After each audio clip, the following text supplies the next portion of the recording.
సర్లే ఏం రాసావు చదివాడు టైటిల్ పేదవాడు బ్రాకెట్ లో రిచ్ మ్యాన్. ఫస్ట్ దొబ్బింది. పేదవాడని టైటిల్ పెట్టి మధ్యలో రిచ్ మ్యాన్ అంటే ఎదవా. అదే మరి నువ్వు 24 అట్లా టైటిల్ కి క్యాప్షన్ కి అస్సలు సంబంధం ఉండకూడదు. మీరు ఊరుకోండి, నువ్వే రాసో చెప్పు నాన్న. అనకనగా ఒక పేద కుటుంబం. ఆ కుటుంబంలో తండ్రి చాలా పేదవాడు, తల్లి కూడా పేదదే. వాళ్ళ పిల్లలు తోటమాలి, వంటవాడు, ఆఖరికి కార్ డ్రైవర్ కూడా పేదవాడే. పాపం వాళ్ళు తినడానికి చికెన్ బిర్యానీ కూడా దొరక్క ఆకలితో ఏసీ కార్లో వెళ్తుండగా పంది ఎదవా 20 మంది పనోళ్ళు ఏసీ కార్లు ఉన్నోళ్ళు పేదోళ్ళ. ఇది రాయడానికి నువ్వు స్కూల్ ఎగదొప్పుతావా? పైగా థింకింగ్. స్వామి వినాయక, ఎక్కడో ఉన్న తాజ్ మహల్ ని అర్జెంట్ గా హైదరాబాద్ కి తీసుకొచ్చే స్వామి. పెద్ద కొబ్బరికాయ కొడతాను. అంత అర్జెంట్ గా తాజ్ మహల్ హైదరాబాద్ షిఫ్ట్ చేయాల్సిన అవసరం ఏంటో.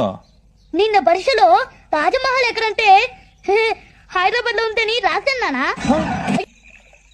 చంద్రుడు నూతులో పడిపోయాడు.